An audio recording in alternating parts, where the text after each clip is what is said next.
नमस्कार, मी स्वाती गोडसे. आपण पाहताय न्यूज 18 लोकमत. बुलेटिनच्या सुरुवातीला अर्थातच निवडणुकीच्या रणांगणातून एक महत्त्वाची बातमी. या क्षणाची विधानसभा निवडणुकीची घोषणा होताच या ठिकाणी दिल्लीमध्ये भाजपची महत्त्वाची बैठक सुरू झालेली आहे. निवडणुकीची घोषणा होताच आता भाजप मुख्यालयात ही बैठक होत आहे.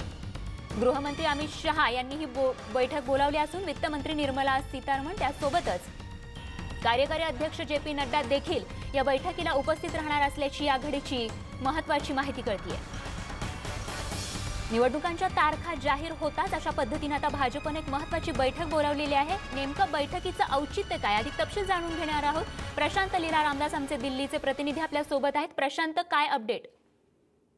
आणि महत्त्वाचं म्हणजे निवडणूक आयोगाने ज्या पद्धतीनं विधानसभा निवडणुकीची घोषणा केली त्याबरोबर तात्काळ केंद्रीय गृहमंत्री आणि भारतीय जनता पक्षाचे अध्यक्ष अमित शहा आणि कार्यकारी अध्यक्ष जे.पी. नड्डा यांनी अत्यंत महत्त्वाची बैठक बोलावली. व्हिडिओ कॉन्फरन्सद्वारे ते महाराष्ट्राचे मुख्यमंत्री देवेंद्र फडणवीस यांच्यासोबत चर्चा देखील करणार आहे. आणि महत्त्वाचं म्हणजे जर बघितलं कारण ज्या पद्धतीत अर्थमंत्री निर्मला सीतारामन यांनी जी आपली संपूर्ण आर्थिक स्थितीवरती मंदीचं वातावरण आहे त्या मंदीच्या वातावरणातून बाहेर पडण्याकरता उपाययोजना जाहीर केल्या आहे आणि त्यावरती विरोधकांचे जे प्रश्न विचारले जाण्याची शक्यता आहे त्या निश्चितपणे त्या रणनीती अंतर्गत त्याचं उत्तर कसं द्यायचं या संदर्भात अत्यंत महत्त्वाची बैठक होत आहे. आणि या बैठकीला खुद्द केंद्रीय अर्थमंत्री निर्मला सीतारामन त्यानंतर केंद्रीय राज्यमंत्री अनुराग ठाकूर उपस्थित राहणार आहे. यामुळे असं म्हणावं लागेल भारतीय जनता पक्षाने जोरदार विधानसभा निवडणुकीची तयारी केली आहे. कारण की या विधानसभांच्या निवडणुकांमध्ये विरोधकांच्या शाब्दिक फैरी ह्या मंदीच्या वातावरणाने त्यासाठी उत्तर देण्यासाठी ही बैठक बोलवण्यात आलेली आहे. स्टुडिओ अगदी प्रशांत, आणि या बैठकी संदर्भातील अपडेट अशीच आमच्यापर्यंत पोहोचवत राहा. तुर्तास धन्यवाद या माहितीसाठी. आणि निवडणुकीच्या तारखांसंदर्भात एक महत्त्वाची बातमी या क्षणाची, ती म्हणजे महाराष्ट्रात 21 ऑक्टोबर रोजी आता मतदान होणार असून एकाच फेजमध्ये या निवडणुका होणार असल्याचं या ठिकाणी जाहीर करण्यात आलेलं आहे. मतमोजणी 24 ऑक्टोबर रोजी होणार असून महाराष्ट्राला दिवाळीच्या आधीच नवा मुख्यमंत्री मिळणार आहे. 24 सप्टेंबर ते 30 सप्टेंबर ही अर्ज भरण्याची तारीख असणार आहे. तर महाराष्ट्रामध्ये 2 पर्यवेक्षक हे पाठवण्यात येणार असून उमेदवारांच्या खर्चावर ते लक्ष ठेवतील. 2 नोव्हेंबरपूर्वी मतदानाची सर्व प्रक्रिया पूर्ण होणार असल्याचं कळतंय. आणि एकही कॉलम जर रिकामा ठेवला उमेदवारानं अर्ज भरण्याच्या पद्धतीमध्ये तर उमेदवाराचा अर्ज बाद होणार असल्याचे देखील यामध्ये नमूद करण्यात आलेलं आहे.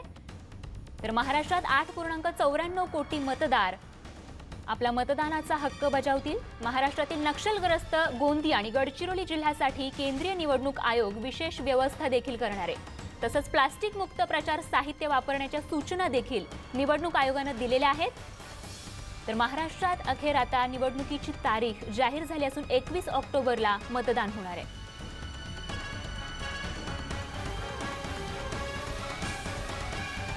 लोकशाहीच्या सर्वात मोठ्या महोत्सवाची घोषणा महाराष्ट्रामध्ये केलेली आहे.